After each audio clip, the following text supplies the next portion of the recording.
যেই ফুলে যেই দেবতা সন্তুষ্ট হয় সেই ফুল দিয়ে সেই দেবতার পুজো করতে হয়। এখানে আছে সাদা জবা, জবা মা কালীর জন্য। এখানে গাঁদা ফুল প্রত্যেক দেবতার চরণে দেওয়া যায়। এখানে কলকে ফুল আছে, অপরাজিতা ফুল আছে, এগুলো হচ্ছে মহেশ্বরের জন্য, মা দুর্গার জন্য অপরাজিতা। এখানে বেলপাতা আছে, বেলপাতা মানে সব ঠাকুরকে দেওয়া যাবে। আর এখানে সাদা ফুল আছে, সাদা ফুল হলো মা লক্ষ্মী আর ভগবান শ্রীকৃষ্ণের চরণে দেওয়ার জন্য। আর এখানে তুলসী পাতা আছে, দামোদর শিলা ভগবানের চরণে দেওয়ার জন্য। তুলসী পাতা একমাত্র কৃষ্ণ আর এখানে মা কালীকেও দেওয়া হয় না, শিবশম্ভুকেও দেওয়া হয় না, আর দামোদরকে দেওয়া হয়, আর শ্রীকৃষ্ণের চরণে দেওয়া হয়। এই হচ্ছে গীতাতে দেওয়া হয়, জগন্নাথের চরণে দেওয়া হয়। এই হলো সব ফুলের বৈশিষ্ট্য।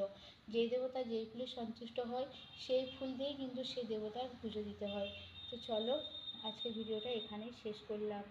দেখা হচ্ছে পরের ভিডিওতে।